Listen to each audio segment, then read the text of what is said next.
Hello everyone. आज हम chapter 8 की एक्सरसाइज नंबर 8.3 करने वाले हैं और इसके अंदर हम पहले कुछ टर्म्स को जो है देख लेते हैं। पहला हमारा होता है एसपी,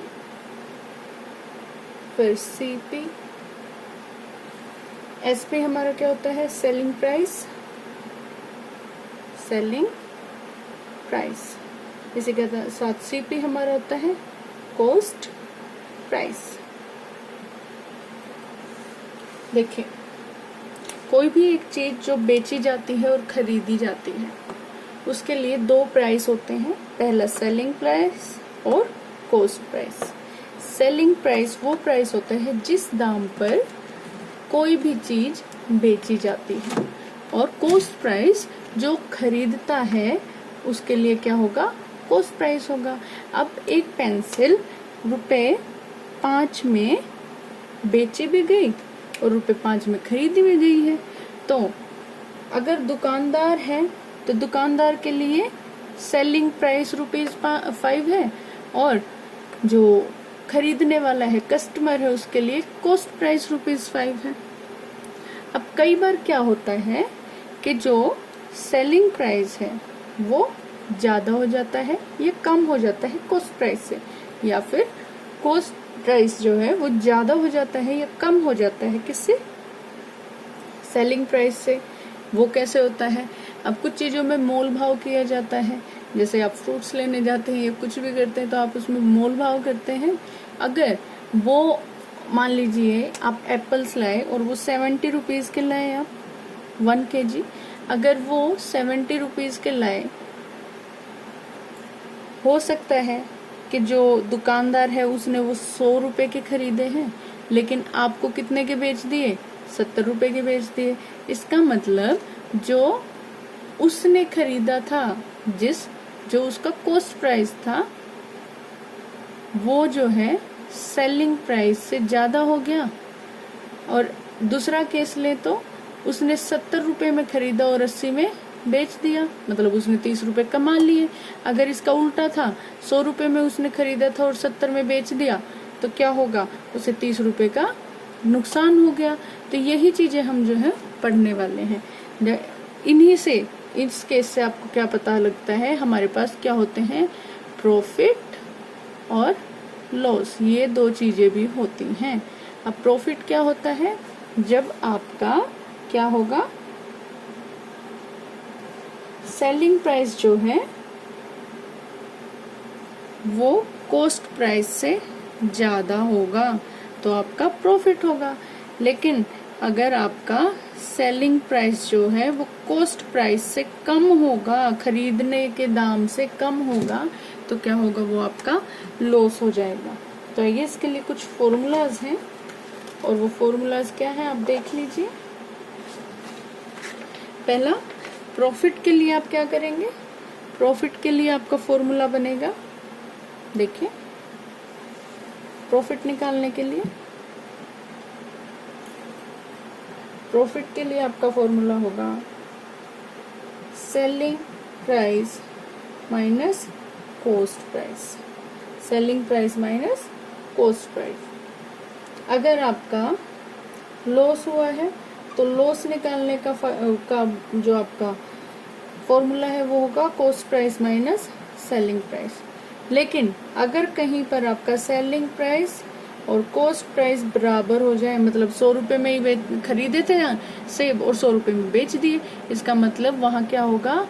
क्या हम बोल सकते हैं? No profit no loss. अगर दोनों चीजें बराबर होंगी तो कोई प्रॉफिट नहीं हुआ, कोई मुनाफा नहीं हुआ और कोई लॉस नहीं हुआ। इसके साथ हमारे पास और भी फॉर्मूला है। पहला है प्रॉफिट की परसेंटेज निकालना। प्रॉफिट परसेंटेज, प्रॉफिट तो आप निकालेंगे, उसकी परसेंटेज कैसे निकालेंगे? उसकी परसेंटेज निकालने का जो फॉर्मूला है वो है, जो भी आपको प्रॉफिट हुआ उसके डिवाइड में आप क्या लिखेंगे? कॉस्ट प्राइस लिखेंगे और मल्टीप्लाई कर देंगे 100 से। इसी तरह से लॉस भी परसेंटेज में आप निकालेंगे और उसमें क्या करेंगे? आप लॉस के डिवाइड में क्या लिखेंगे? कॉस्ट प्राइस लिखेंगे और मल्टीप्लाई में क्या कर देंगे? 100 कर देंगे। इस तरह से आपका प्रॉफिट परसेंट और लॉस परसेंट निकलेगा। ये फॉर्मूला आपको याद करके रखने हैं। अगर आपको कॉस्ट प्राइस निकालने के लिए बोल दिया जाए और सेलिंग प्राइस निकालने के लिए बोल दिया जाए तो आप यहाँ से निकाल सकते हैं प्रॉफिट और लॉस के केस में। मान लो सेलिंग प्राइस बोला है निकालने को, तो आप प्रॉफिट में से जो है प्रॉफिट और इधर सीपी को ले जाएंगे तो एसपी बचेगा, तो सीपी क्या इसमें प्लस हो जाएगा तो हमारा एसपी आ जाएगा। इस तरह से हम इक्वेशन को सोल्व करके जो हमारी सेलिंग प्राइस है और कॉस्ट प्राइस है वो निकाल सकते हैं। और इसके बाद हमें दिया होता है प्रिंसिपल, एक टर्म होती है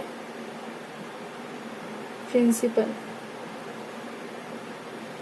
अगर आप किसी से पैसा उधार लेते हैं या फिर किसी को पैसा उधार देते हैं तो जो भी पैसे आपने उधार दिए वो क्या होंगे, वो आपका प्रिंसिपल हो जाएगा। और इंटरेस्ट, अब इंटरेस्ट क्या होता है, इंटरेस्ट उस टर्म को बोला जाता है अगर मान लीजिए प्रिंसिपल जो है वो 25,000 रुपए है आपने किसी को दिए हैं।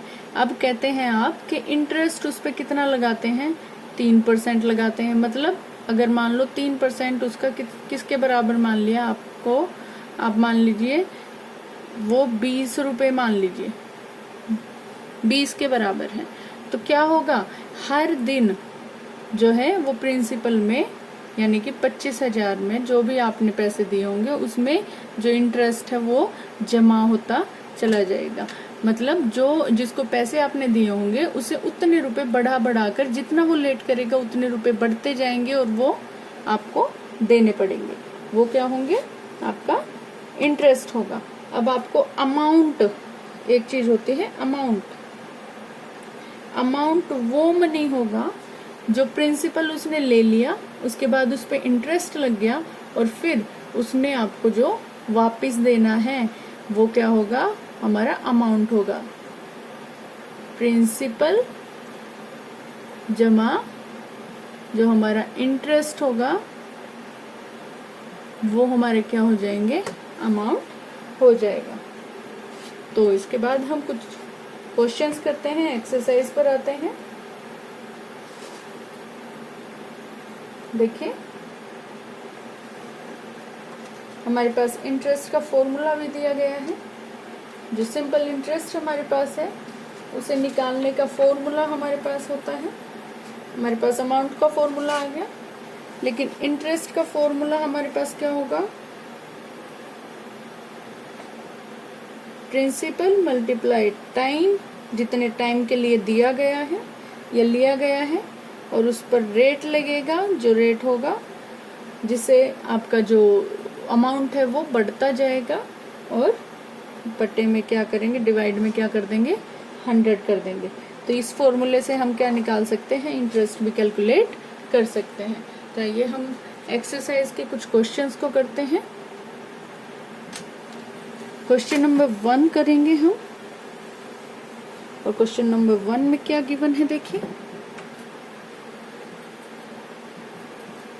क्वेश्चन नंबर 1 कहता है tell what if the profit और loss in the following transactions, also find profit percent और loss percent in each case. आपको बताना है ये जो भी आपको केसेस ABCD दिए हैं इनके अंदर जो ट्रांजैक्शंस हुई हैं, जो भी लेन देन हुआ है उसमें प्रॉफिट हुआ है या लॉस हुआ है, क्या हुआ है, और उसकी परसेंटेज भी आप निकाल दीजिए। ए पार्ट देखिए क्या दिया गया है, gardening shares bought for ₹250 and sold for ₹325। उसने खरीदे क्या है, गार्डनिंग शेयर्स खरीदे हैं, और वो कितने में खरीदे, 250 रुपए में खरीदे, और बेच कितने में दिए, 325 में। इसका मतलब आपका कॉस्ट प्राइस जो CP है जिसमें खरीदे गए वो कितने में खरीदे गए, कॉस्ट प्राइस खरीदने वाला मूल्य होता है, रेट होता है, तो वो 250 हो गया, 250 हो गया। और इसी के साथ सोल्ड प्राइस क्या होगा, सेलिंग प्राइस हो जाएगा, सेलिंग प्राइस जितने में उसने बेचा है। तो वो कितना बेचा, ₹325। अब हम जानते हैं जब आपका सेलिंग प्राइस जो है वो कॉस्ट प्राइस से ज्यादा होगा, जितने में खरीदा था उससे ज्यादा में बेच दिया, इसका मतलब क्या हुआ, प्रॉफिट हुआ। तो हम प्रॉफिट निकाल देंगे। प्रॉफिट हमारा क्या होगा, सेलिंग प्राइस में से हम कॉस्ट प्राइस माइनस कर देंगे। तो कीजिए माइनस, सेलिंग प्राइस 325 और कॉस्ट प्राइस 250। तो ये आपका प्रॉफिट कितना आ गया, प्रॉफिट आपका आ गया 75 रुपये 75। अब लेकिन आपको प्रॉफिट परसेंट भी निकालना है। तो प्रॉफिट परसेंट क्या हो जाएगा, 75/100 यही होगा, नहीं 75 कितने में से है, 250 जो उसका कॉस्ट प्राइस है। प्रॉफिट परसेंटेज का फॉर्मूला क्या था आपका, प्रॉफिट कितना हुआ है और डिवाइड बाय सीपी जो कॉस्ट प्राइस है, और मल्टीप्लाई में क्या होगा 100। और इसको आप जब सॉल्व करेंगे 0 से 0 कैंसिल होगा, आगे फर्दर आप इनको डिवाइड करेंगे तो ये क्या आएगा 30% आपका आंसर आ जाएगा। और ये बी पार्ट जो है इसका वो करते हैं। और बी पार्ट में क्या दिया गया है, देखिए बी पार्ट में आपको दिया गया है रेफ्रिजरेटर जो है वो बॉट किया है, खरीदा गया है, मतलब कॉस्ट प्राइस उसकी क्या है, कॉस्ट प्राइस उसकी हो गई 12,000 और सेलिंग प्राइस उसकी क्या हो गई, सेलिंग प्राइस आपकी हो गई ₹13,500। ये आपकी सेलिंग प्राइस हो गई। अब इन दोनों से आपको क्या दिखाई देता है कि कॉस्ट प्राइस से ज्यादा सेलिंग प्राइस है, मतलब आपको प्रॉफिट हुआ है। तो आप प्रॉफिट निकाल लीजिए। प्रॉफिट आपका क्या आया, प्रॉफिट आपका आ गया, माइनस कर देंगे हम सेलिंग प्राइस में से कॉस्ट प्राइस माइनस कीजिए, आपका क्या आंसर आएगा 1500 रुपीज आ जाएगा। अब इसका प्रॉफिट परसेंट निकालिए। प्रॉफिट परसेंट का फॉर्मूला आपको पता है, प्रॉफिट लिखिए प्रॉफिट कितना था और डिवाइड में क्या आएगा आपका कॉस्ट प्राइस। तो कॉस्ट प्राइस आपका कितना था 12,000 और मल्टीप्लाई में क्या कर देंगे 100। तो आप इनको कट करेंगे, ये 2 0 से ये 2 0 कैंसिल हो गए, एक यहाँ से कैंसिल हुआ। तो ये आपका क्या आंसर देगा, यहाँ पर आएगा 12.5%। जब आप इसको सोल्व करेंगे तो ये क्या आ जाएगा 12.5%। इसी के साथ हमारा बी पार्ट होता है और सी पार्ट हम करना चाहेंगे। सी पार्ट में क्या है, सी पार्ट में आपको दिया गया है एक कबर्ड है जो आपने खरीदी है 2,500 में और बेच दी 3,000 में। तो यहाँ पर हमें साफ साफ दिखाई दे रहा है कि हमारा कॉस्ट प्राइस है वो कितना है 2,500 है और सेलिंग प्राइस हमारा कितना है 3,000 है। तो मतलब प्रॉफिट हुआ, प्रॉफिट निकालेंगे तो 3,000 घटा 2,500 तो ये कितना आया ₹500 आ गया प्रॉफिट। अब जब ये प्रॉफिट आया तो प्रॉफिट परसेंट निकालिए और प्रॉफिट परसेंट क्या होगा, जो आपको प्रॉफिट है उसके बटे में उसके डिवाइड में सीपी लिखिए, कॉस्ट प्राइस लिखिए और मल्टीप्लाई किससे कर दीजिए 100। 0 से 0 से ये कैंसिल हो जाएंगी। जब आप इसको सॉल्व करेंगे तो आपका आंसर क्या आएगा 20% आपका आंसर आ जाएगा। इसी के साथ हम डी पार्ट लेंगे और डी पार्ट में देखिए क्या कहता है। फर्स्ट का डी पार्ट, डी पार्ट में कहता है एक स्कर्ट को जो है वो खरीदी गई है, उसका स्कर्ट का जो है सीपी क्या है, कॉस्ट प्राइस क्या है, कॉस्ट प्राइस इज